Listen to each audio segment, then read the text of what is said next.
Good evening, everybody. My name is Omane Abu, and I work for the City of Glendale in the Water Services Department. You've already seen her in the chat, but Joanne Toms also works for the City of Glendale in the Water Services Department. And joining us tonight is our guest speaker, Melissa Cruz-Peoples. And tonight, we're going to be talking about water-wise strategies for vegetable gardening. But before diving in, let's go over some webinar logistics. So all attendees are muted and the class will be recorded. The recording will be available on the city's water conservation website and YouTube channel in about a week. We've already been playing around in the chat, but you can type your questions, your comments in the Q&A or the chat functions, and Joanne and I will read and respond to as many as we can throughout the webinar. The class is scheduled to be about an hour and a half long.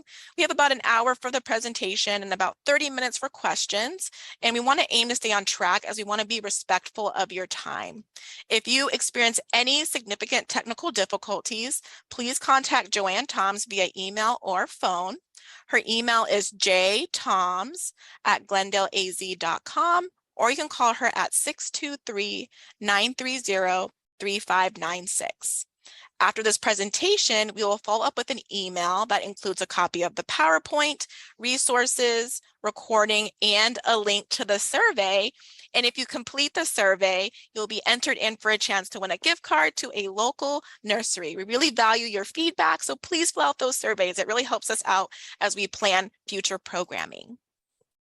So just to go over some of the Zoom attendee features, here is what your current view might resemble.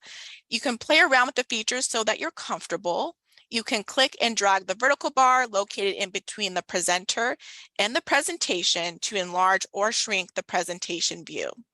You can also adjust the audio settings in the bottom left-hand corner of your screen. And again, feel free to send comments using the chat button, or you can share your questions using that Q&A button. Joanne and I will do our best to answer questions during the presentation, but we should have enough time for Melissa to answer questions at the end of the presentation as well. I wanted to highlight a few resources, but there was also resources that were sent in the reminder email, and we'll reshare those resources in the follow-up email as well. But you can get free seeds at the Phoenix Public Library, the Maricopa Community Colleges, Native Seed Library, and of course, the Glendale Public Library. So the Glendale Seed Library allows adults to take home and keep up to 3 different types of seeds, and you can do this every 7 days at any of the 4 Glendale Public Libraries. So we have the Main Library, Velma Teague, Foothills, and Heroes Library. And seeds are sourced from the Native Seed Search and provided by the Glendale Water Services Department, Conservation and Sustainable Living Division. So get some free seeds. The weather's perfect now, so definitely come on down and take those seeds for a test drive and see how they go. I want to hear how your garden is doing too. So enough of me talking. I am very excited to introduce you to our presenter tonight. So Melissa Cruz-Peoples is a garden educator and seed saver. She currently works for the Arizona State University Garden Commons at the Polytechnic campus, as well as the owner of The Desert Smells Like Veggies, a vendor of organic, locally grown garden seeds and plants. She is co-author of the book, Saving Seeds in the Southwest, written during her time working as the Seed Conservation Director for Native Seed Search in Tucson. She loves helping gardeners at all skill levels learn how to grow. Everyone give a virtual round of applause to help me welcome Melissa Cruz-Peoples. Thank you so much for joining us tonight.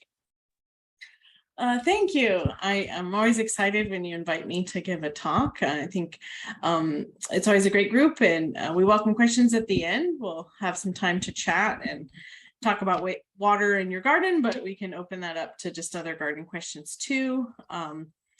Yeah, but I will keep an eye on the chat too. So if you, sometimes that's easiest to use if you forget your question or want to keep it in there too, feel free to write in the chat as it comes up. But oftentimes it's the next thing I'm going to talk about. So yeah, I am happy to see a lot of you. I recognize a couple names in here too. So we'll get started. I'll share my presentation. Oh, did you have slides to share, Amine? Oh, I'm good to go. Okay. Yep. Gotcha.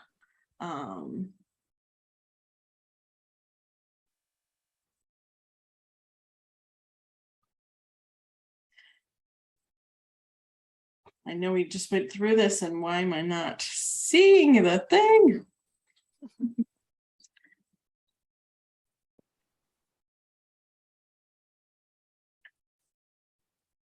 Okay, is that showing up? I don't see anything happening right now. No, we just went through it. I feel like I'm trying the same thing. Oh, because I didn't hit the share button. I just hit. How about now? So I can see you're going to the, let's see, when you click from beginning, I can see your screen. There we go. Perfect. Gotcha. Okay, thank you. I'm glad we practiced because the one great thing about gardening in Phoenix is that you can grow almost anything in our region and in our climate. Not all the time will things grow, but we just have such an amazing season and so many different things we can grow, from all the tomatoes and peppers and eggplants to all these leafy greens and broccoli and cauliflower and then all the different fruits. Citrus, of course, we know, being from Arizona, one of our 5 C's is citrus, but we're coming into pomegranate season, figs, mulberries, like there's a million different things we can grow here. But as gardeners and just consumers and people in an arid region, we do need to consider our water usage. This is going to be increasingly an issue. I wouldn't say a problem, but like just a challenge that we all need to be aware of and overcome and look for solutions. And so we can look for those solutions in our daily lives and just examining how we utilize water and how we can use that water wisely, being a limited resource, especially in our arid climate. And so already by being a gardener, you're kind of cutting out a lot of your impact as a consumer by having the most local food you could grow in your own home or in your own community garden, if that's you choose to grow in a community garden. You're cutting down your carbon emissions by getting that produce to you, to the store, and then eventually to you. But we can also look for cutting down our water usage too in different ways. So this was a diagram to show that the different kind of impact of the food we consume, of just how much water is needed to produce it. I did this one over one that was more plant-based, just to show the huge impact that meat and dairy products have with our resources, and how much resources they really do take to get to our plate. Obviously, not all of us can have chickens in our yard. Not all of us can have pigs and cattle that we're bringing to our plate things, but there's other ways we can look for ways to reduce our impact things. So this is, yes, I'm sorry, this is liters of water. Someone asked about that. Yeah. So a lot of these resources were all in liters, and I'm not one to convert and make it that way. So it's just kind of a relative scale to kind of show you the different impact of things. And this isn't showing you the carbon footprint either, and sort of the other fossil fuels that go into getting that food to your plate. And so this is from this, I just like the graphic. It's from Simply Happy Kitchen, based on, and on their website listed the resources they based it on and things too. But you there's different ways we can sort of reduce our impact, and growing locally in your own backyard, your own patio, your own containers, your front yard, whatever you have too, sort of reduces a lot of that impact as well. And so throughout the presentation, we'll go through different water-wise strategies to help you save on your water. I'm not expecting you to be able to read this small print. We're going to go through this one at a time. There's a lot of different things to cover, and I want to, I hope for some of you it's in-depth enough to give some information, but maybe you're wanting more. I mean, we could have a whole class, and I think you're actually offering some whole classes on how to use drip irrigation and irrigation systems. For example, we could talk for hours just on that. And so this one is kind of specific to growing food and vegetables and different tips and strategies. But, you know, certainly with collecting rainwater and gray water, there's whole classes and semester-long classes on some of these topics. And so it's just to give you a taste, and then we can go further in depth with your questions at the end, and then maybe some other topics will come out that we need whole classes on too. So one of the big things in Phoenix with your food growing is to really plant according to the local Phoenix, or whether you're from Vegas or Texas or wherever you're at, to the local planting calendar. And so a lot of people are like, well, not so much this week here in Phoenix, it's been really cold, but a couple of weeks ago we're like, wow, it's beautiful and sunny and like everything, it's great. And so I'm going to plant all the things. Or people are like, oh, it's pumpkin season, I'm going to plant all the pumpkins.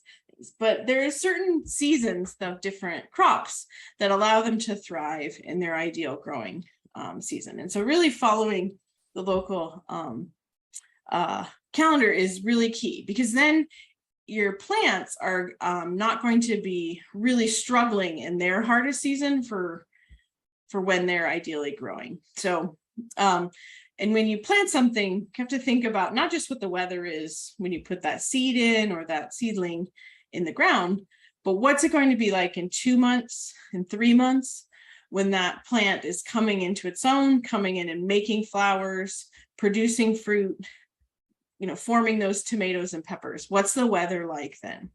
And so in the Phoenix area, we kind of have 3 main seasons: spring, which, for some parts of the country, mid-February is not spring, but for us, mid-February to late February is the start of spring. And we're kind of out of the danger of frost.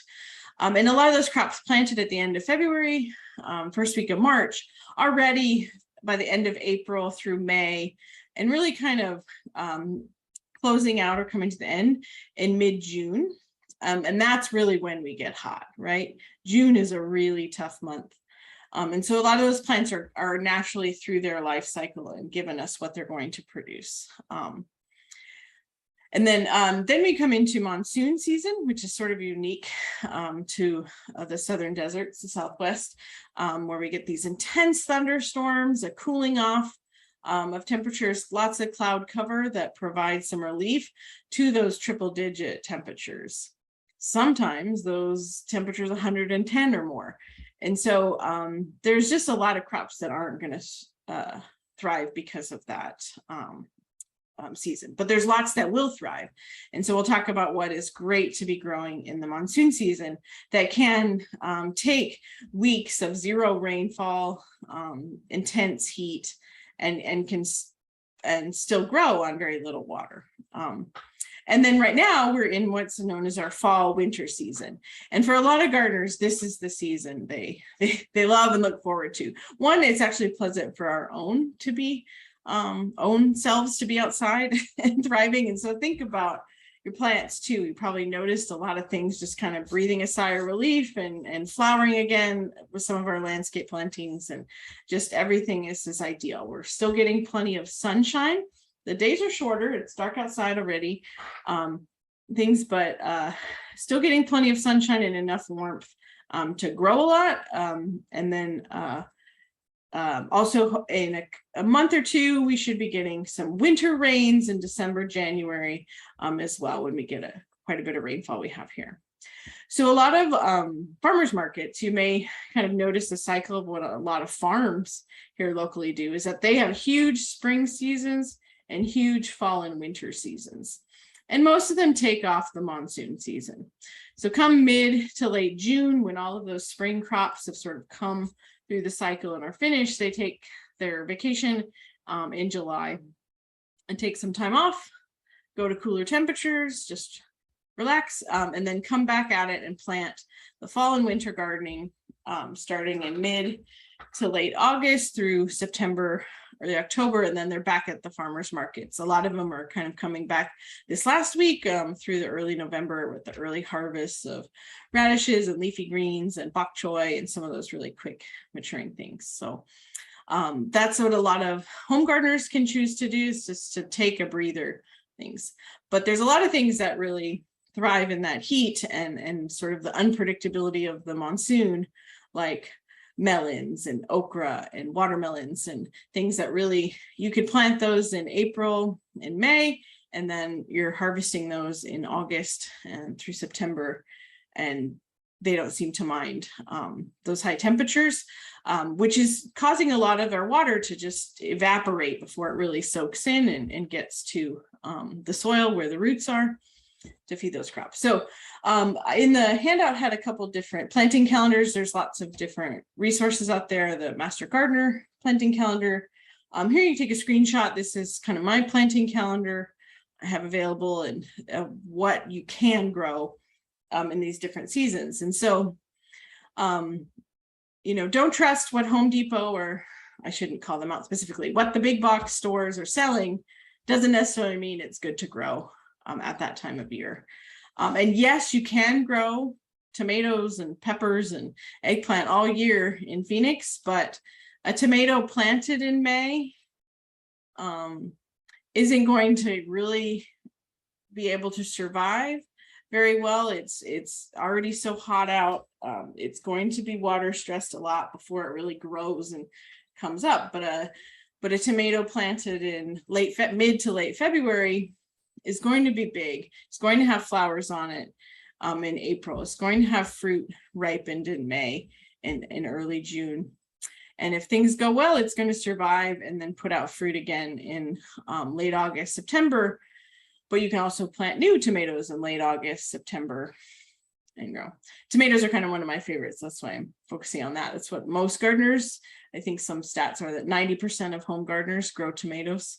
So it's probably one of the most popular things that people try to grow, but timing is everything with our climate, just because of the amount of water and care that things need to get through the tough months of July and August. So you can take a screenshot of this if you want to save this for later, but I also have some things available with this printed on it too. But yeah, so look at all that huge list of what we can plant right now in our gardens. And so right now is really the season where the leafy greens thrive. And a lot of those, it's just too hot and requires too much water. So lettuce is a good example. And you've probably heard all the stats of how much lettuce is actually grown in Arizona. And you're like, what? Arizona, it's 1,000 degrees. Why are we growing lettuce?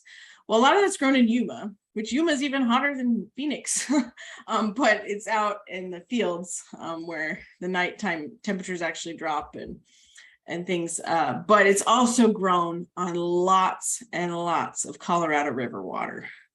So that's why that lettuce isn't extremely bitter, but my home lettuce is always bitter until December, January. And things, because those plants are just sucking up all the water they can. And when they don't get that, those cells actually start to get bitter compounds in them. So, if it's not tasting good, you're not going to want to eat it. Like, why did we grow something that doesn't taste good? These two. So really abiding by the planting calendar is great. I will say this time of year is also really great for planting landscape plants, perennials, some fruit trees, things too, because it's still warm enough. So those little tiny root balls that exist in whatever, however you purchased it, it's warm enough that those roots are really going to start growing and pumping out. So the deeper the roots can go, the more water reserves in the soil they can take up. And then they'll survive our very mild winters. And then when it warms up again, really start pumping out those roots early before the extreme temperature set in and more evapotranspiration and just more water loss is occurring. So, so the next tip is really to use locally adapted seed varieties and seed sources. I'm a seed person. I'm a seed hoarder. I just love different seeds and the magic of saving seeds. And I think we've done some programs I've done a program with this program on seed saving if you want some more information on how to save seeds. But one way to think about it is that a seed is like a little time capsule. And so it has a memory of every generation that grew before it. And so obviously the most recent generations are going to be their strongest memories. And so if they grew in a low water garden, if they grew in a heat stressed garden, if they grew in a climate or a condition, poor soil or whatever it is, and survived and produced seeds, that's what they're going to have a memory of how to live. If you get seeds are grown in Minnesota or Idaho or Oregon or something that has these rich glacier soils, ideal, 85-degree temperatures, not water stressed, that's all they're going to know how to do. And so many of us, grew up somewhere else, and you come here and you experience your first Phoenix summer and you're fallen over, like you're just not used to it and you are not able to deal. I just had my sister came to visit from Portland, and she was just like, I am dried out like a raisin, and so we get acclimatized. Well, the plants and the seeds are acclimatized too. And so growing those that are adapted and grown in our relatively poor nutrient soils, grown in heat stress, grown in water stress, or unpredictable amounts of water, are going to have the resilience to survive that. And so sourcing seeds locally from local growers, local suppliers, local seed swaps. Amine mentioned all the seed libraries in town offer locally adapted seeds, and sometimes have exchanges. There's a couple listed in your handout. Things too. And really relying on what local gardeners have had success and experience with. Like, what do you find? Which kind of bean variety has survived? Because sometimes it's not just about the crop type, but a specific variety too. And then when sourcing locally, we're also talking about the specific lineage, that its parents were grown here, its grandparents were grown here. And so that it's that lineage of seed is locally adapted.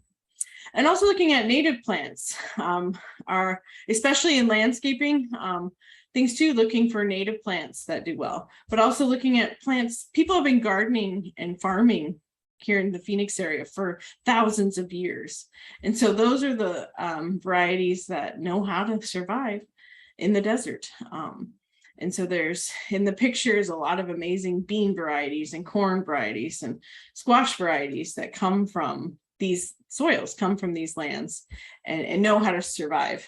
Obviously, climate change is happening, and nighttime temperatures are rarely dipping below 80 degrees in the summer, and it's things are changing. And so as we continue to grow and adapt and save those seeds, we're kind of can keep up with the pace of climate change too. So love to hear in the chat too if you have specific varieties that you love, or crops too. These are some of my favorite, not just low water using veggies, but heat tolerant veggies. And so these are the things that do well.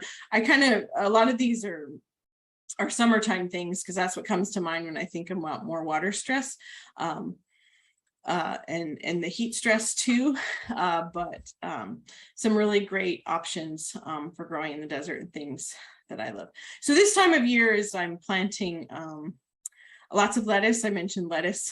I want good tasting lettuce, because even in maybe winter, it's still 80 degrees. And some Januaries, it can be 90 degrees. Well, lettuce doesn't like that. It likes 70 degrees. It likes cooler temperature. And so I've been saving and growing some lettuce varieties and trying new ones, and really seeing what works well for our climate and things. So, yeah, some underrated things and maybe some new to many people's palates and how to grow is a lot of, I'd never eaten okra until I got married to my husband, who's from the South, who they want to eat okra every meal, things, but okra loves the Phoenix climate, and requires very little water, can be an excellent crop. We'll talk about it later, especially in the summertime, to provide shade and a microclimate of cover for crops below it, because it grows like a tree.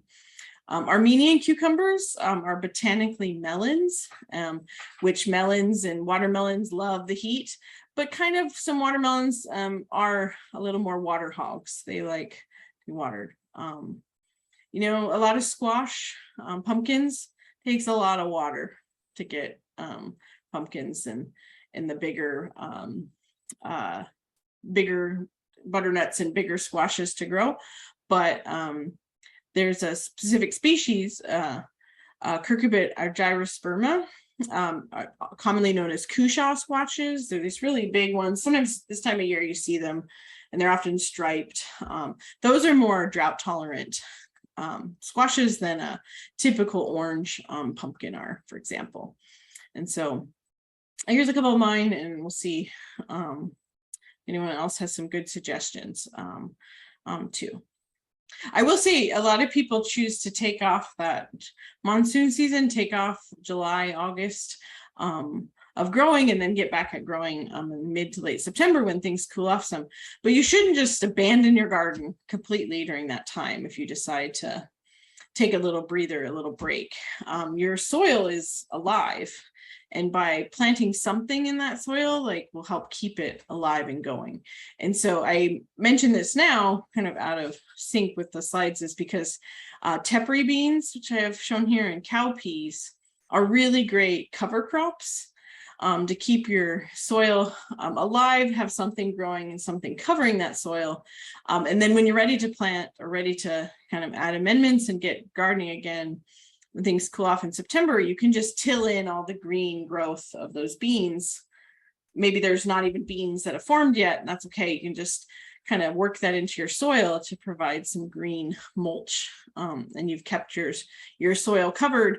And so when the intense monsoons come, it's not leaching and beating at your soil and kind of damaging the soil structure. And so cover cropping is a great strategy to keep your gardens alive and add a lot of nutrients back to your garden. A lot of other people in the country, they're cover cropping now, like, because they're moving into the cool season and not growing anything. And so they grow a cover crop of clover or vetch or oats or something for the cool season. A lot of our cover crop opportunities in that late summer high heat time, and those are great options. I will, since I'm showing the tepary beans here, I didn't show a picture of the plant, but they really talk about knowing how to live under stress, is that they are a crop that a lot of crops, the more water you give them, the better they're going to grow. That's why all that lettuce and yuma and broccoli and yuma does so well, is because it's got all these, pulling all this water from the Colorado River and just irrigating it a lot. And so where tepary beans are kind of opposite in that they don't grow better the more water they get. They actually grow worse. They produce very few flowers, very few beans. They want to be stressed. They want to have far less water. And then they'll produce in abundance. And so they're domesticated here in the Southwest several thousand years ago, and they're a truly native being to the Southwest and very arid adapted. And so every afternoon, or when the sun is getting higher around noon, the leaves of the tepary bean close up to conserve water. And then when the sun sets, they open back up. And so they can photosynthesize in the morning when the sun rises. And they'll kind of do that cycle to conserve water and close up their stomata. And so they're really adapted to that. And that's what, too, a lot of plants you may see in the summer, kind of look wilty and droopy, at 2, 3 in the afternoon. Well, don't we all, when it's 105, 110 degrees? And so a lot of that isn't so much that it's needing water. It's just a strategy to conserve what water they have. And so plants that are looking weak and wilty in the afternoon in the summer aren't necessarily water stressed. That's a mechanism to conserve what water they have. So don't go out there and just throw all this water on it right then, thinking, oh, my poor plants. You got to really pay attention that maybe if it's the evening time when the sun is set or the sun is going down, do they perk back up, or are they still staying all droopy and wilty? Well, then they likely need some water if they're staying all droopy and wilty. But yeah, so I digress there a little bit, sorry. So the next tip is about soil. And so maintaining healthy soil is really important, not just for healthy plants and nutritious plants you get, but it really has a major function in water retention and water infiltration. And so A lot of our native soils are very high clay, right? And so if you did your garden or are thinking about your garden in ground, it's probably very high clay and silt. And so the water, likely if you were to, or in the rain, you can observe this or spray some water on it, is that it likely pools and ponds on that surface and takes a long time to kind of infiltrate down into it. You think of the desert as sandy, but a lot of the Phoenix Basin is a floodplain. And so a lot of those soils are silty and clay, very high silt. And so that water kind of ponds and pools on top, and then you thought you watered a ton. If you ever wanted to dig a hole for a tree or something, you may have saturated the soil. You thought you put a ton of water on it, and then you dig down and it's like 4 inches is all that it got, or it barely infiltrated in. Well, that's because all of those tiny particles and are really small and heavy, and there's not a lot of space for the water to go. But by adding a lot of organic matter into that soil, it opens up the soil a little and creates all these pockets and pores in it that allow the water to go into. And so it infiltrates quicker. And so we don't have the potential for it to evaporate because it's infiltrated down into the soil. And it just goes deeper and wider into the soil wherever it's watered too. And so by organic matter, I don't necessarily mean organic as in it's not treated with pesticides or herbicides like organic food. Maybe organic just means the natural materials. It's made from food scrap, compost, straw, hay, manure, like things that are natural, not derived directly from rock, that it's got some plant-based material to it. And so we definitely need to add a lot of organic matter to the native soil, but also if you're in a raised bed situation, you need a lot of organic matter in that soil. And so some people say when you're filling like a raised bed or a big container, you can use 30% native soil, 30% compost, manure, and then 30% other like sort of more woody vegetation and tree scraps and leaves and things that are chunkier that eventually will break down more and more.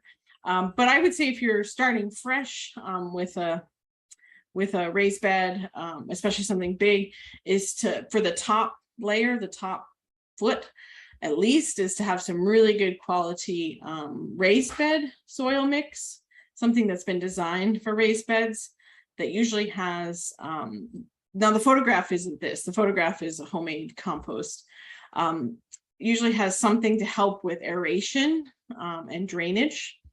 So something like perlite, which are the little white rocks that are in a lot of potting soils, or vermiculite, which is shiny. It kind of looks like mica. It's a mineral material. Coconut coir is another great product to mix in, especially in raised beds. And so all of these organic material, they are like little sponges, right? And so when they do get water, they're little sponges that hold on to that water. So it allows it to drain quickly and are lots of little sponges in your soil. So it retains that water. It doesn't just like flow right out and then it's gone. And so, homemade compost is fantastic because it's likely made from a lot of food scraps. And food has lots of nutrients in it, right? And so versus a lot of commercial compost is made from palm fronds and trees that have been wood up. And so it's not very diverse and it's very carbon heavy. And so it doesn't have a lot of other nutrients, nitrogen, but also all these trace minerals and nutrients that food waste has. And so it can be very carbon heavy. And so that isn't nutrients available to the plants right away. And so you may notice that when you buy bags of stuff, it's like, oh, it's just like wood chips, but they're, why did I buy a $12 bag of wood chips? Really. And so sometimes over time, that becomes more looking like the photograph here of compost, but it's just too chunky and stuff too. So with what soil to use, you always have to, it's a give and take of budget and what's ideal versus what you can afford and what you have access to and things too, or what you personally want to choose to do. And so, But here's a list of different things you can use. I know someone was asking something about their Palo Verde tree. Can they use those clippings as mulch? And yeah, so if you are building a new raised bed or wanting to add some things, the bottom of the bed, when you fill something that may be 2 feet deep, is to fill that with all kind of wood scraps and smaller piece size, the better. And leaves and really chunky debris, is over time it will get better and better. And then then I fill it with some maybe cheap stuff that's not the most ideal, but it's what I have, just to give some volume, and then spend the good money on what's going to be the top part of the bed, where the roots are going to be first. And over time, beds and soil gets better because they're living soils, and so not allowing them to dry out 100% if you take some time off, allowing all these microbes to reproduce and grow in the soil. And microbes are constantly eating all that organic matter and turning it into smaller and smaller bits that turn into liquid fertilizer that the roots can suck up. And so it's alive. Having worms in your bed, churning it up and creating air pockets and decomposing things too, is great. And seeing that like decomposition, if you've ever seen like white fuzzy furry stuff in your garden bed, if you turn the soil, those are just microbial communities and fungi like decomposing all that organic matter to make it a form that can be sucked up. But as far as water is concerned too, like having a structure that's got a lot of organic matter allows that infiltration and the water to go down in the soil so it doesn't evaporate. And it also allows it to go not just deeper, but wider in the soil too. So here's a diagram to kind of show you what I mean. So a naturally sandy soil, that water just goes right through it. And so if you happen to have a lot of really sandy stuff, or maybe some containers, with sandy soil or things too, that water just sucks right down and is gone. And so it's not necessarily staying in the root zone and available, where a lot of clay and silty soils are very heavy, and it may infiltrate and stay there a long time, but it's so dense that the roots can't necessarily access it. And it doesn't get very deep, and it doesn't get very wide from where the access point is. But sort of medium soil one is the ideal, where it's a mix of lots of organic material and things too that are these like sponges, and just allow like a wider zone for that water to be accessed. You can help create that too. So this diagram doesn't show it, but if you're done with the season and taking plants away, I mean, our natural inclination is to rip out the whole plant, right? And rip out all those roots and everything. Well, unless you need to examine the roots for some reason, if you had maybe a disease or a concern about a disease, you can maybe need to rip out the roots to examine them. But a better practice is to cut everything at the soil level and allow those roots to stay in place. They create basically channels and canals and tunnels as they decay, for the water to go deeper into the soil and spread out. And so it's better practice to cut a plant that you're removing. Unless something is diseased, then you want to consider, well, maybe I need to take out all of the roots and plants so I don't leave that disease in the soil. But a better practice is to let it decompose and add and decay into that soil and provide some of that organic matter we're talking about. So really, everyone thinks they're a vegetable gardener, but really you're a root farmer growing your own food. What you want to do is you want to grow big, healthy, dense roots, especially in arid climates. More roots means more water uptake, means a larger zone to gather that water from, and ultimately more resilience as things dry out. And so if you have like the picture on the left, looks like a good tomato plant, looks nice on top. If we look down below though, compared to the picture on the right, skinny little roots, not a whole lot of mass down there. And so imagine a period of stress or things kind of drying out, those roots just don't reach very far. So they're not as resilient to that drying out. It's going to need more water than the one on the right that has really dense roots that go deep, tap into deep water reserves, and doesn't necessarily need, it can grow a much bigger plant to much more fruit, doing much better, because look at that healthy root system below. So by watering deeply, which we'll cover some more, and widely, we encourage those roots to go wide. If the plant on the left never got water below a foot, if the water never reached there, those roots are never going to go below a foot. And so watering deeply is going to give those roots something to chase after. Also, I really highly encourage the use of soils or products that have been inoculated with mycorrhiza.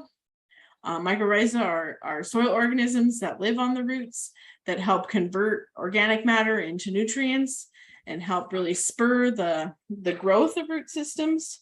And so more and more now, when you buy bags of commercial soil products, you can see these words on them. Inoculated with mycorrhiza, or contain so many billions of microbes or things. And so a lot of organic soils are really putting these into the soil.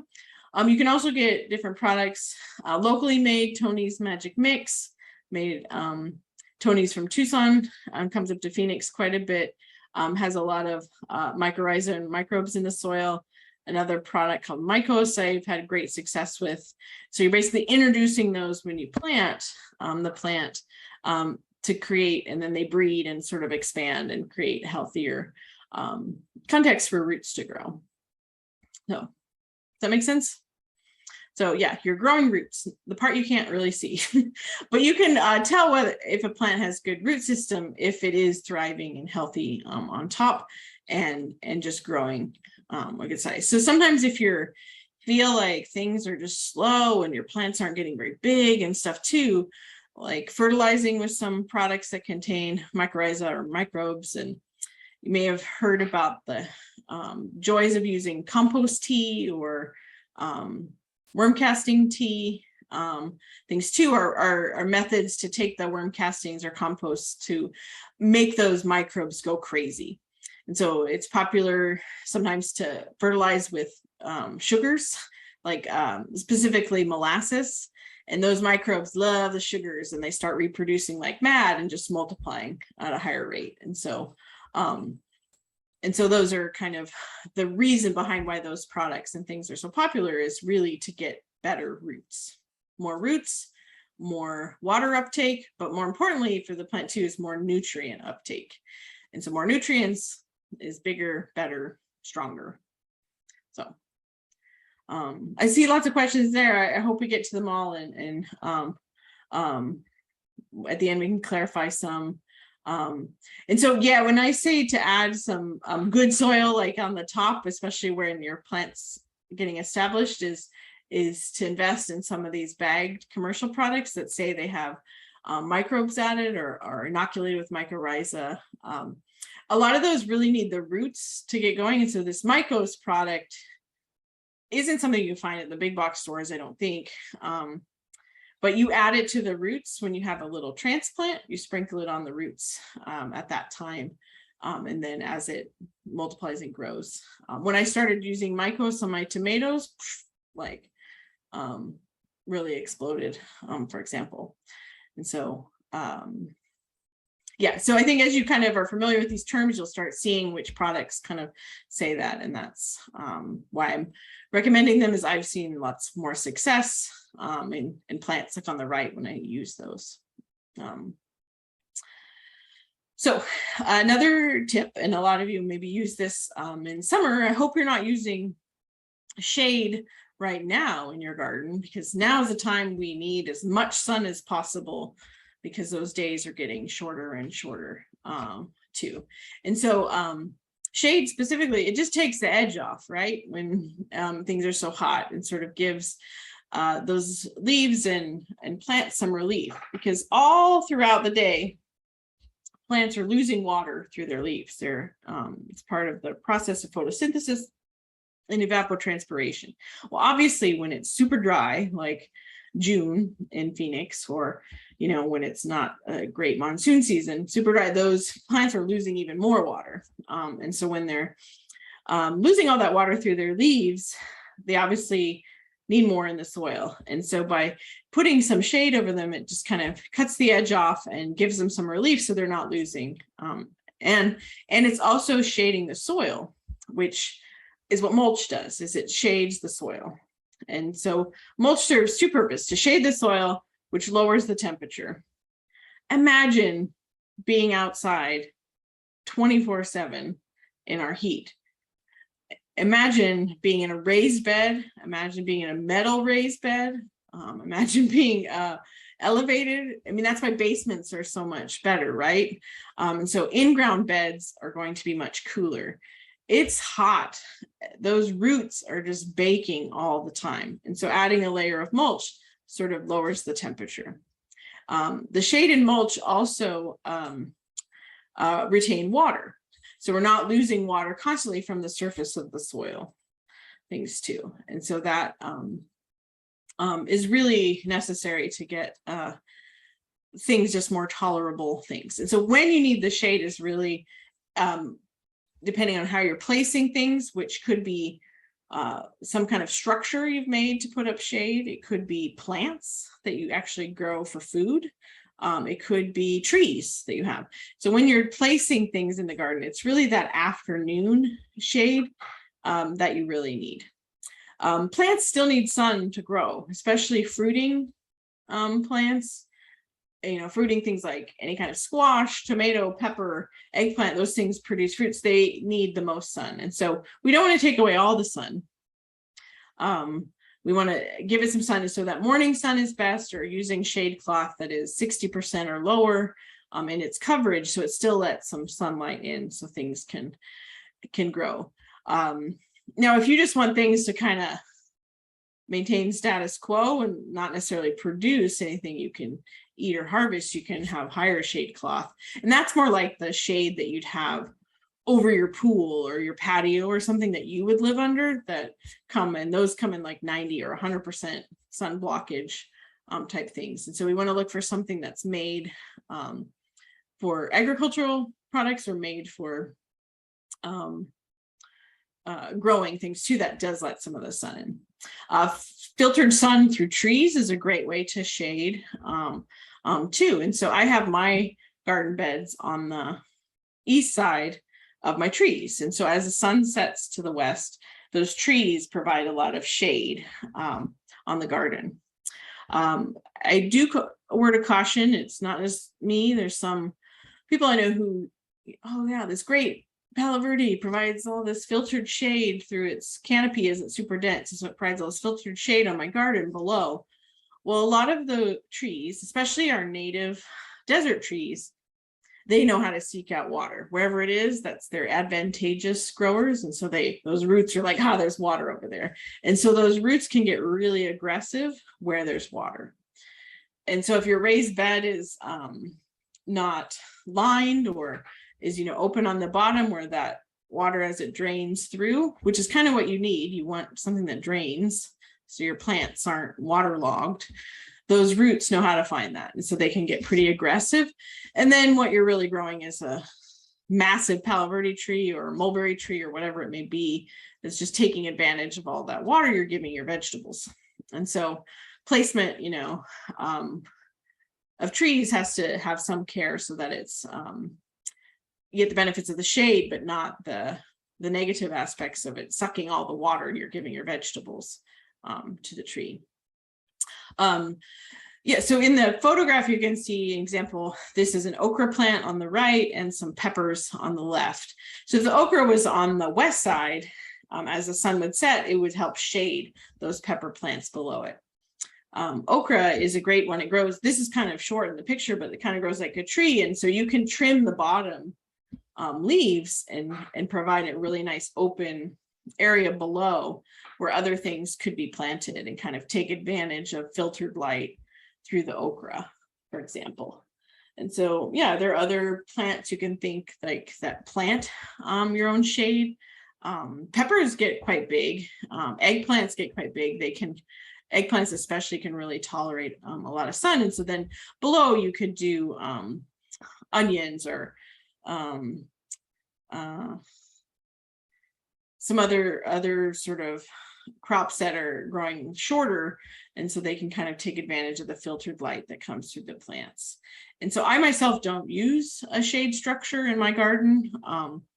When you need shade is really that like intense monsoon season in June. And I just find like it's too hard with the intense winds and things too to have a structure that is going to blow over and like have to deal with. But I try to use natural things. And so I vine up loofah or like vining plants on my block wall to give it some shade. And things too, and then use a lot of the plants I'm clearing out as mulch around things and cover up. So a couple concerns with mulch. Everyone is hailing mulch all the time, but we have to make sure how we're watering it is that the water gets below the mulch to the soil where the roots are. And so that we're not just watering the mulch and it's not infiltrating down into the soil. And so that kind of depends on what you have set up for watering and how deeply you're watering and things too. And so it's just good advice to be checking the actual soil and how deep your roots are of how a lot of dark wood chips and darker materials absorb heat and can actually increase the temperature locally. And some people have a lot of problems with roly-poly bugs and pill bugs. A lot of those kind of thrive in like a moist, rich in organic matter. So that layer of mulch may just be like really full of roly-polies and pill bugs, which can eat seedlings and damage crops and things too. And so your bug situations kind of out of balance and things too. It could be because of the mulch, either too much, too thick, or that you have too much water in that layer and not enough water in your soil. And so might just be you need to water less because things. So some people use inorganic mulch. You may mean a lot of agricultural fields, big scale, and I've used this before too, is using plastic mulch. It's, you probably all seen landscape fabric that's in your landscape that then a hole is cut and put the landscape plant in. And that's sort of a weed barrier too. So plastic agricultural mulch is laid out in big rows and then a hole is cut and the plant is put in it. And that really creates a lot of water retention, which requires less watering. And so that's why a lot of farms use it too. And it can also increase the temperature though as well. And so it's all kind of like, what are you after and what season are you in? But I personally have grown the biggest cauliflowers I've ever seen and the biggest onions I've ever grown when I used a plastic agricultural mulch, which is basically just a plastic sheet. And then you cut a hole for the plant to grow above it and things too, because it retains so much water. So moving on, I'm going to leave plenty of time for questions and I see more things. Yeah, any plastic irrigation, plastic. There's so much plastic used in agriculture. That's a whole nother topic. And microplastics is a big deal in things. And so that's where knowing your compost source and sourcing your compost and whether or not you're getting microplastics in it is a big deal, because that sort of in turn affects the microbiology and the organisms in the soil too. If they're eating everything, it could be eating microplastics and not just organic matter and things too. So good question, Doug. Yeah, that's a concern. And so a lot of like compost materials from big commercial sources has a lot of plastics in it. And as those kind of degrade in UV and things too, they get smaller and smaller and things too. So next tip is to water in the morning. This one you probably heard as a gardener, like, why do we water in the morning? It's not just convenient. It actually matters for the plant. So by watering early, allows that water to soak in, infiltrate before it gets hotter and we lose it to evaporation. So the cycle of evaporation is constantly happening and things too. And so just when it's dark out still and it gets more in the soil where the roots actually need it. Because plants, as they're transpiring, they're losing water through their leaves. And they largely do that when they're photosynthesizing, which is when the sun is out and things too. So you can water at night too, but the plants aren't actually the capillary action that brings water from the soil through the root up to the leaves and the plant itself doesn't really happen until they're photosynthesizing. So in the morning when they're kicking off that process and getting light is when it's best. But so that's what too, if you have an automatic timer irrigation system, setting it for early AM, but we're humans, maybe 9 p.m. at night, if you're hand watering is the only time you have, maybe 4 p.m. in the afternoon is the only time you have. And so you got to work with what you have. So it just is a more water saving technique to not water during the day when the sun is at its height in the afternoon, because there's just some more loss. And it's also windier then too. In the mornings, it's usually pretty still as the sun comes up. And so we're not losing those water droplets into the dry air. I always get so annoyed. Across the street, we have a church and they always have their sprinklers running at 3 o'clock.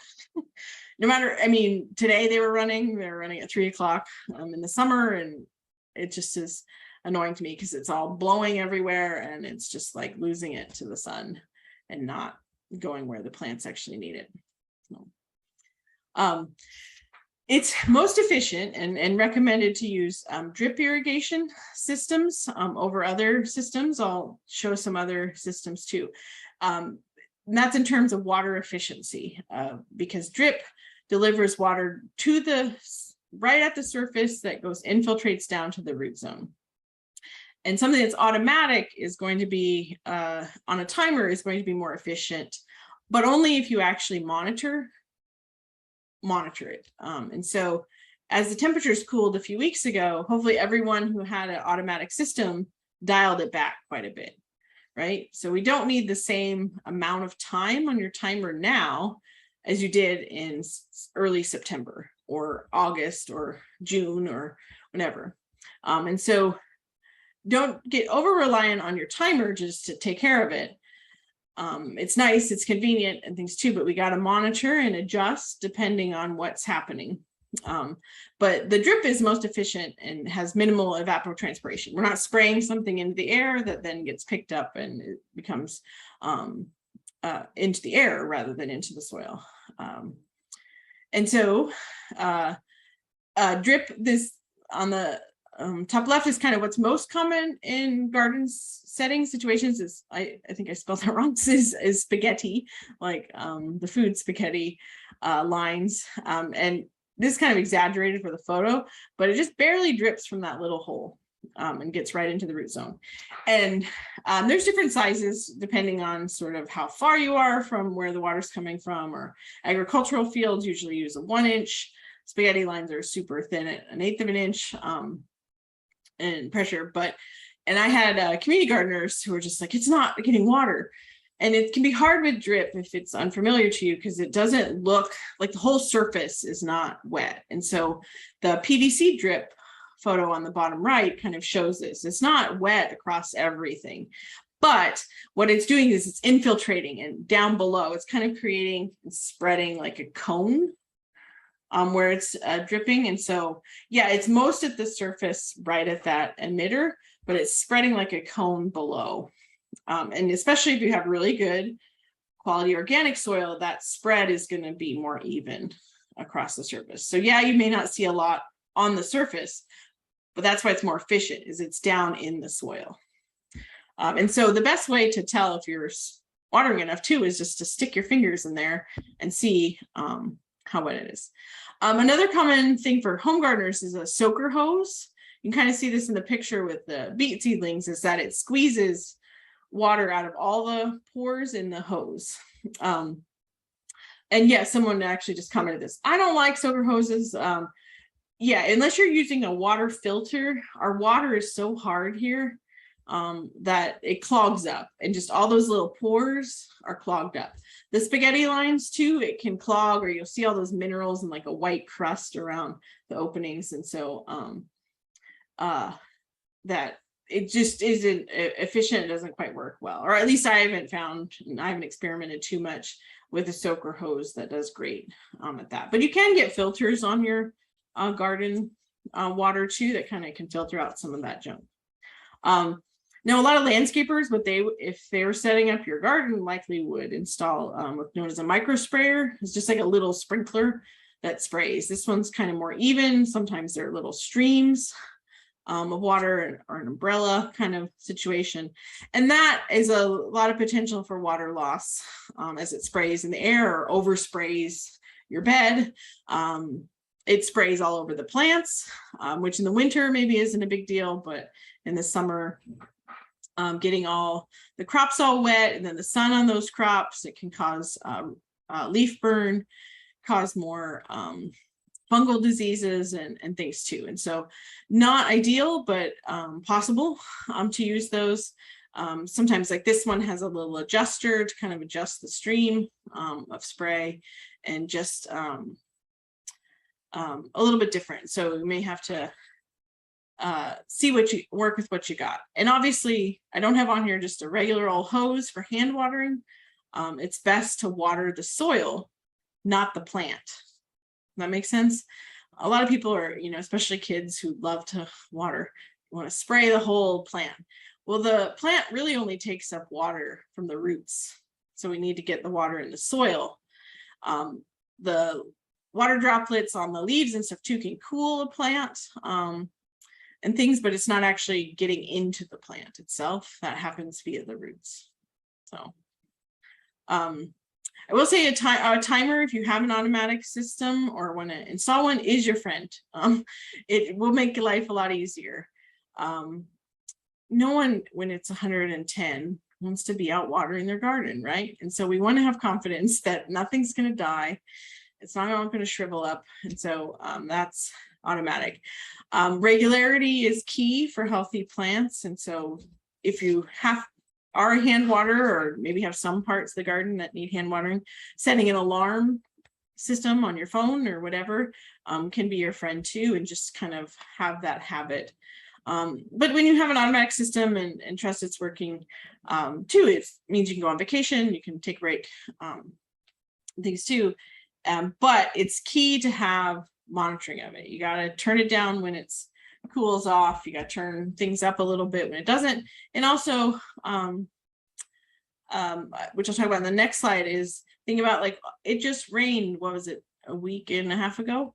A lot in Phoenix. Do we really need to have our timer going when it rained 1.5 inches in some places? No. And so we got to use ones. And there's a lot of great products out there of smart timers and rain delay and things too. So the technology is only as good if you use it correctly. And so I encourage you to get to know your timer and how to adjust as needed, and then rely on real world experience. So this tip, and I'm showing the slide, this is a moisture depth monitor. Is just literally, you could use a screwdriver, use a pole, whatever, and push it into your soil. When you feel resistance, that means the water isn't there. And so if you want to know how deep you're actually getting with your soil, using something like this is really useful. You can actually buy one of these from the Master Gardeners, Maricopa Master Gardeners. I'm sure Amazon has different things, but it's just essentially a long metal pole that you can push to the ground and see how deep. It's better to water deeper than more frequent. So water deep, water less often. And this is really important if you have trees too, to see how deep you're actually getting. And so how deep do you want to get? Well, you want to get as deep as the root zone, the ideal root zone you want for those crops. And so that varies by crop. A carrot, for example, the root zone is the length of the carrot, or the length of the carrot you want to have.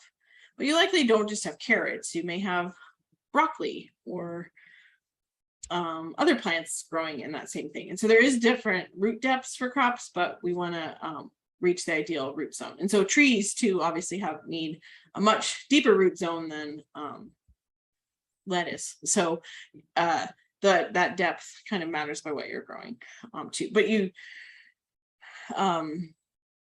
like this time of year, too, to do that, you don't need to water a little bit every day. Watering a lot every 3 days is more important. But it also kind of depends on what you planted. If you just planted carrot seeds, a little bit every day is important, as those seeds need the constant moisture to germinate. For example, established mature garden, when the broccoli's growing in a bigger plant and the roots are down in the soil, then less frequently watered. So when it's hot, like a month and a half ago, when I started a lot of seeds, I actually watered twice a day for just a few minutes, just to get that top zone of the soil where the seeds were really saturated kind of continuously. And then once they start germinating and growing, then I cut back to just once a day. And then now I'm on every other day. And then, I might go every 3 days as things are like really kicking off, but it kind of depends on the weather too, because, some Novembers it's not 85 every day. So kind of, I guess what my advice is to be flexible with things too. But and so when you get that water deeply, they can withstand a little bit drier or hotter period. Or, if we have a stretch that it does reach 85, 90 in November, they can have those deep roots and water reserves. A lot of people are container gardeners. I don't want to discount or not address that too, and I do a little container gardening, in-ground, raised bed, kind of diversifying is good. But with container gardening and water, bigger is better.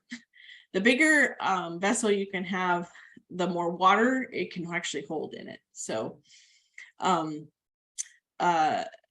glazed pottery, plastic is preferred over terracotta. Terracotta is nice because it good drainage, and you can't get water logged in it. But when in desert climate, it's just constantly losing water, not just from the top of the soil, but from the sides of the whole vessel. It's just constantly losing water. It's really hard to keep those moist.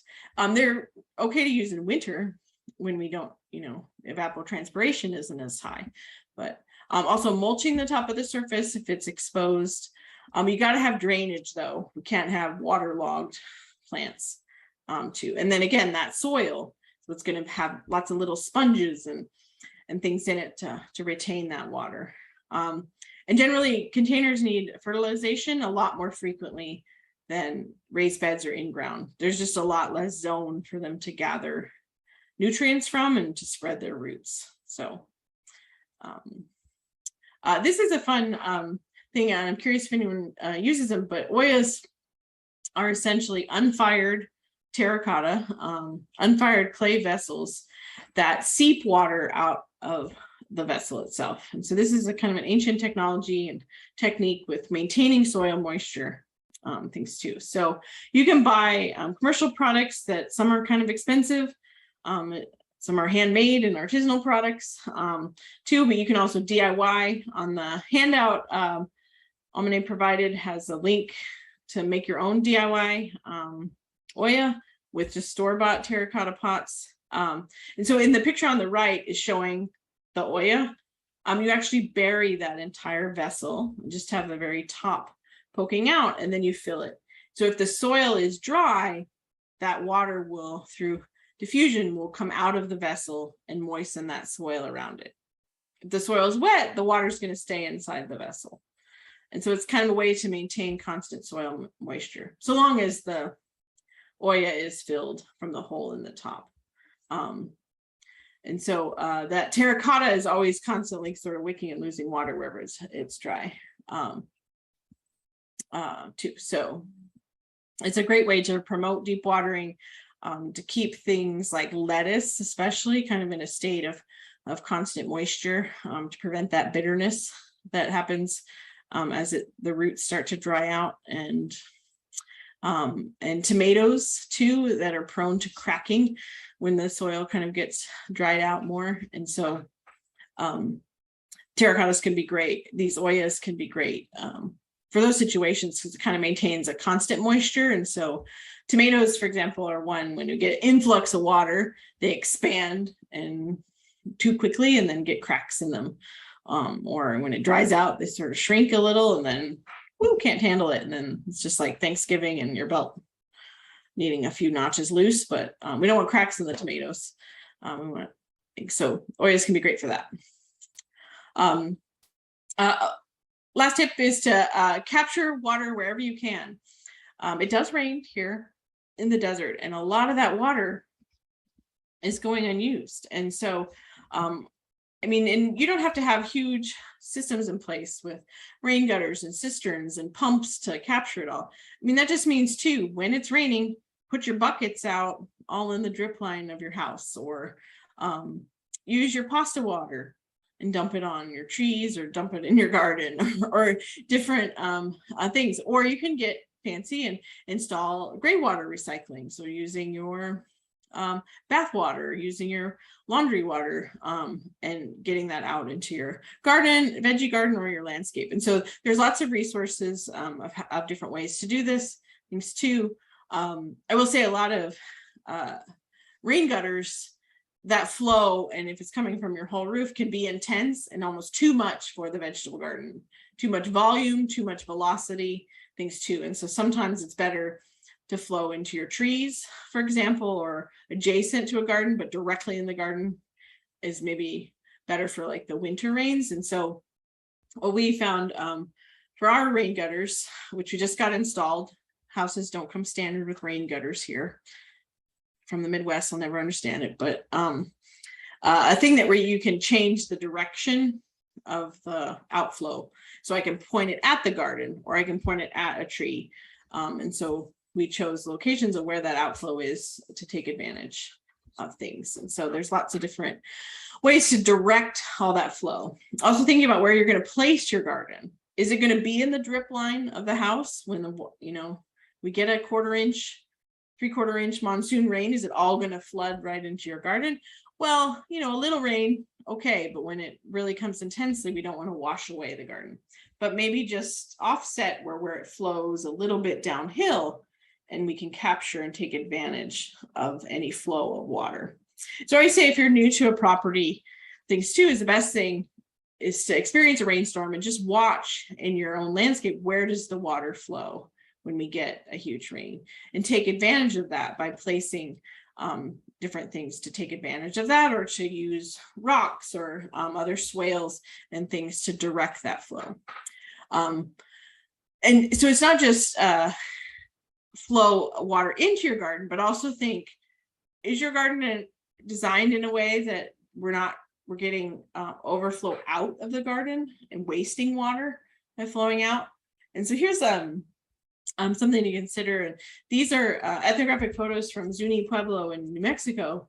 And the strategy they've used for forever is the idea of waffle gardens. And that's a Western name of these gardens because they look like little waffles. And just like a waffle is designed to hold the syrup when you pour the syrup in, that it doesn't flow out and stays in the little cells and soaks into the waffle. Well, we want to design our garden in a way that when we water it, it's not going to flow out. We don't want to fill our containers so full that when we water it, it's going to flow over the sides and out. We want to sink things down so that all the water we give it, it flows in and stays in the garden too. So just something to consider in designing your space or selecting where you're going, is that we want to take advantage of those things. And yeah, these are, they obviously had like bigger fields. These are kind of more kitchen gardens that have herbs and leafy greens and chilies and tomatoes and tomatillos and different crops like that that are adjacent to homes. And then the fields are more like giant fields that don't have these waffles. So these are largely hand watered. And so the cells like hold that water too. So I want to save time for questions. Sorry, I do it all the time. I've talked much, but just some other things I may have glossed over is we really want to get the water to the soil, not the leaves. Water increasingly so away from the base of the plant or from the stem, so that we encourage those roots to spread further away. So if you have spaghetti lines, for example, we want those seeds right under that emitter so that they come up, but over time we can move those emitters a little bit further and further away as we encourage roots to spread further and further out. So then they're more resilient to when we have periods of dryness. Allowing the soil to actually dry out, actually not, on a 110-degree day, but letting the soil dry out more will encourage those roots to dig deep, become more resilient, take advantage of nutrients at different depths in your beds as well. So if you have drainage, which is key, we need, we don't want all that water to be waterlogged and no oxygen and aeration. So when you have drainage, you can't really overwater in our region, but you can definitely waste water. And so that's what we're really trying to avoid, is that water wastage.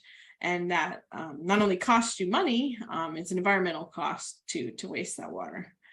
And also cost to your plants is that too much watering can leach out all the great nutrients you have. So if you have ever watered your containers and you see it staining like your patio and it's coming out really dark and brown, all of that is the nutrients just being flowed and flooded away. And so healthier plants will grow when there's not too much leaching too. So I do want to save plenty of time for questions, and I'm not sure if I put my email in there. I could type it in the chat. I'm always happy to answer garden questions and things too, if something came up, or we can go back to any of the slides. So yeah, I would like to open up to questions. These are just some of the resources and links that are in that PDF that I'm going to email to everyone, so then that's much easier to access. And of course, if anyone has something similar, wants to share too, we can all learn from each other.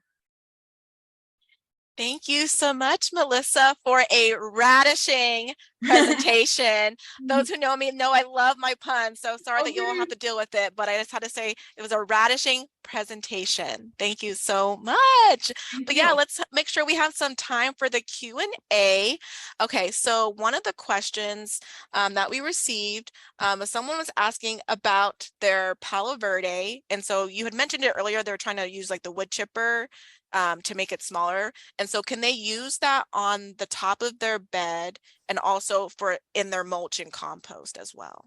You can, yeah. So Palo Verde or other trees, the one caution I would have is a lot of the seed pods, especially Palo Verde, mesquite, and those are legumes, and those are full of seeds, and you'll be picking those little trees coming up everywhere if you use a lot of that. So taking those clippings before they've leafed out and set all those seeds, so not taking them from June when they're just full of seeds, because and I guess the key is to identify like what those look like when they're sprouting trees, and not, your squash or carrot or other seeds, and pick those out. But yeah, it's perfectly fine to use that in your compost, use it as surface mulch.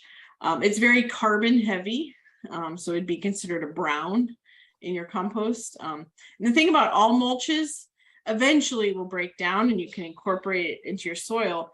But when you're ready to kind of flip a bed, you want to rake that mulch away on the top to the side, add, worm castings, add some better compost, and then put that mulch back on top. If you kind of mix that mulch in too much and it's still really chunky and big, all the available nitrogen is going to just be working to break that mulch down, not feed your plants. And so you can see a lot of nitrogen stress, especially if you have too much mulch incorporated where the roots are. So hopefully that helped. Okay, thank you for that. So another question we have on terms of like composting.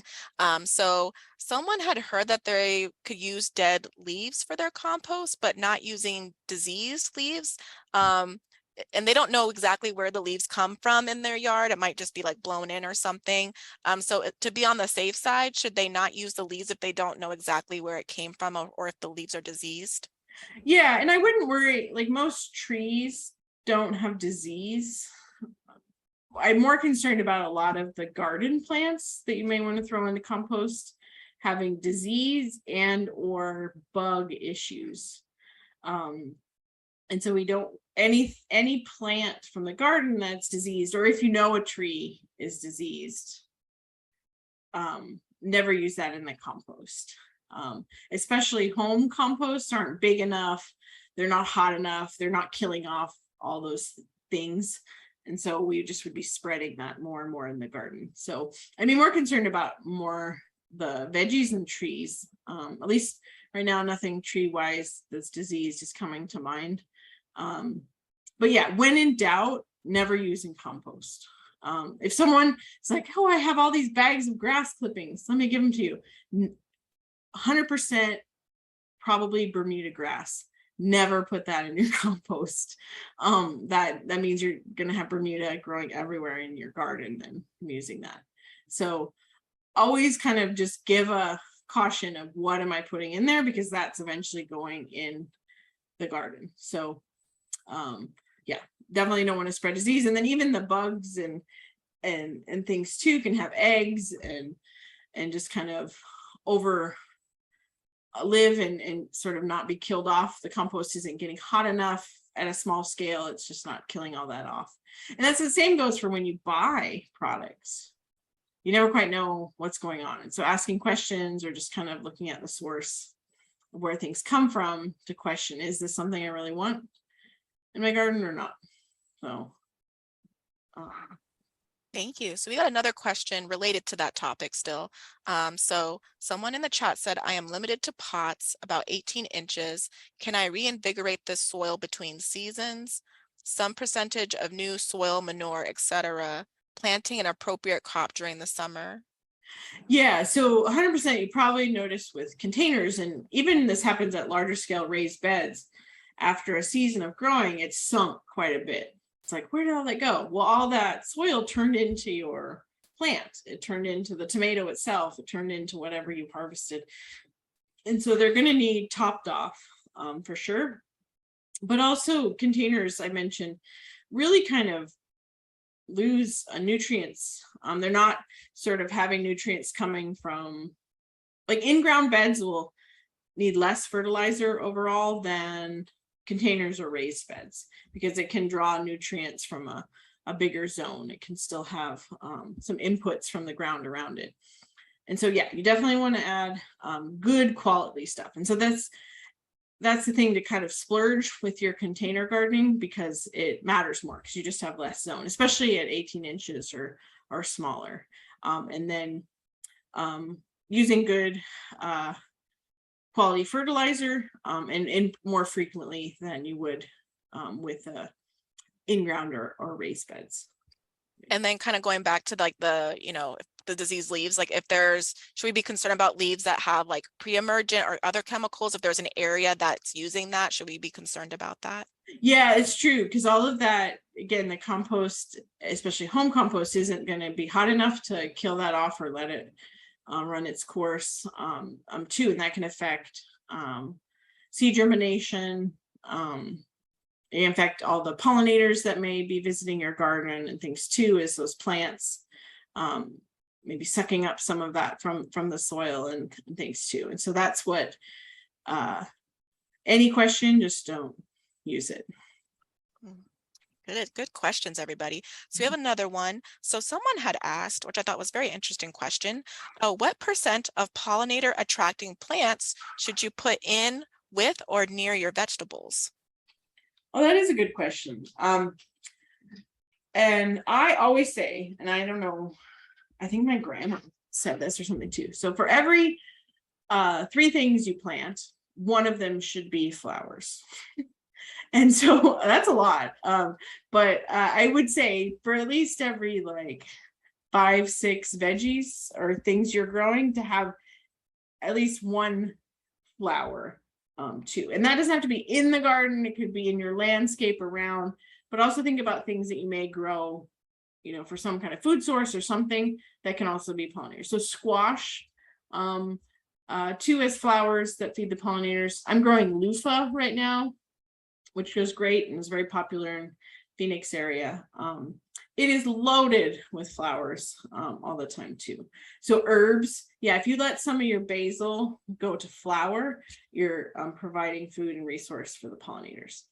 I will say it's not just those bees. Everyone's always like the bees, and obviously bees are important things too, but it's also providing habitat for beneficial bugs.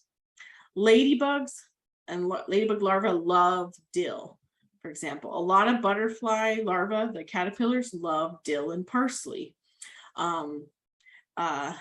Lacewings, leafhopper assassin bugs, all of those kind of bugs like that, they eat other bugs. And so those are really your natural pesticides, right? And so providing habitat for those bugs is important too. And so they love a lot of herbs and things like that, and just a lot of undisturbed areas. And that's another reason why I shy away from just spraying your plants all the time. Because a lot of those beneficial bugs, they lay eggs on the leaves. And so if you're spraying water all the time on your plants, those eggs are getting dislodged and destroyed. And so letting those things kind of have space to live is important. And aphids is a huge problem for most gardeners here, especially at the changing of the seasons. And so those beneficial bugs eat aphids. And so if you notice a lot of aphids lately, or the last couple of weeks, a lot of it is because then those summer heat-loving crops are getting too much water because they're not needing it as much. Our temperatures went down drastically. There's not as much evapotranspiration and water loss. So and so you probably, if you notice some aphids, I had, for example, a lot of aphids on stuff. And so it was my time, I forgot to dial back the water quite a bit. Once I did that, then things kind of regulated and the aphids went away. So, but yeah, you can, for some people, all they want to grow is flowers, and that's great. But if you're all about the veggies, you got to consider beneficial insect habitat and consider some flowers for the pollinators, because especially the more summer things, squash, if you have citrus in your yard, watermelons, melons, cucumbers, all those things need pollination from bees in order to set the fruit. And so having something for those bees always in your yard is going to tell them, oh, this is where I want to hang out. I want to be here all the time. So when you need them to produce your cucumbers or your zucchini, they know where to find you. So. Yay. So we have another question here. So have you had any experience using a bloom booster fertilizer with a higher relative level of phosphorus to promote root growth of veggies? Yeah, I have used bloom things too, especially kind of as the seasons are changing, that I want to push out a lot of flowers on tomatoes and peppers before the cold sets in or before it gets too hot, things too. I think it's helped. I kind of, for the root development, I feel that the mycorrhiza products I talked about really helps with that, and kind of noticed that, and then dug up plants to kind of examine the roots, and you can tell like just the density and the difference with using those. But always, and it's hard, this was kind of a revelation for me. It's like you add compost, you add all this stuff to your soil. I think your soil's all good, but compost isn't fertilizer. Not yet. Fertilizer, what can actually be sucked up by plants, needs to be in a liquid form. And so you can add fertilizer as a granular, like a sand, or like it's a tangible product, or you can use liquid fertilizer, but that needs to be added as well. And so over time, as the microbes munch and eat all that compost and stuff too, it's turning into something that can be taken up by the plants. But the plants really want food just like we do all the time. And so we kind of want to add some good quality fertilizer at the onset of growing every time we flip a bed. too. Thank you. Okay, final question of the night, and sorry if I missed any questions in the chat. Melissa did put her email in the chat, and it was also included in that handout that was emailed to everybody. So I'll include her email again in the follow-up email as well. But final question of the night is, do you plant your tomato plants a bit deep? We are told that it allows the buried stem to become part of the root system and enhance the overall performance of the plant. Yes. Yeah. So tomatoes are fabulous in that they can grow roots anywhere on the stem, the main leader stems. So you may have noticed this if you don't tie them up, is even if they're kind of laying on the ground. And squash can do this too. If they're laying on the ground and that soil is moist, they'll start to grow roots where they're laying. So you can take advantage of that trait of tomatoes and dig them. I pull off, it seems kind of counterintuitive to pull off leaves of a little tomato plant, but take away the bottom leaves and plant it all the way down so that the main roots it has from the start are buried quite deep. But then that stem also will develop roots. More roots is more water uptake, more nutrient uptake, and ultimately bigger, better growth. So yeah, and so that's what too, if you have big like pumpkins or butternuts or things too on those main stems, you may notice if it's hitting somewhere that's kind of moist, it's starting to grow little roots. Well, you can actually take advantage of that and just kind of bury it more too. So then it has another place along the stem where it's gathering water, gathering nutrients too. Very cool. And then I think clarification. So someone had put in the chat, best fertilizer, fish fertilizer, and seaweed extract. Yeah. So,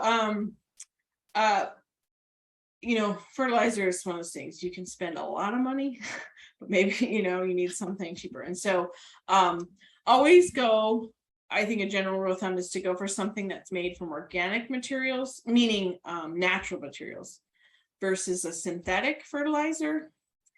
And, you know, my mom's a Miracle-Gro gardener. So I grew up with the Miracle-Gro, the bright blue liquid solution. Those are synthetic. They're made in a factory. They're synthetic things. And that's like having steroids versus an organic fertilizer is more like having a good diet and good nutrition to get you in shape for things too. So some brands I really like are Earth's Best. I also love Tony's Magic Mix. I mentioned him earlier. He has products made locally, and so at a lot of the local nurseries. And then just kind of going with something, you know, ones that are marketed for tomatoes or for this. That doesn't necessarily matter. You can go with an all-around basic fertilizer. The fish fertilizer is kind of like a vitamin shot. I use that really only when transplanting, kind of avoid that shock of moving environments. It's also really smelly, so it's great. And so rather than like something all the time too, but Alaska is kind of the common brand of fish fertilizer. And a lot of people prefer kelp and seaweed extract over fish, just something. But a lot of the fish fertilizers are made from like byproducts of other fishing industries. And so hopefully it's all sustainable and in harvesting and stuff too. So yeah, hopefully that answered your question. Yay. Well, Melissa, we want to thank you so much for being our presenter. We have some wonderful comments in the chat. Thank you.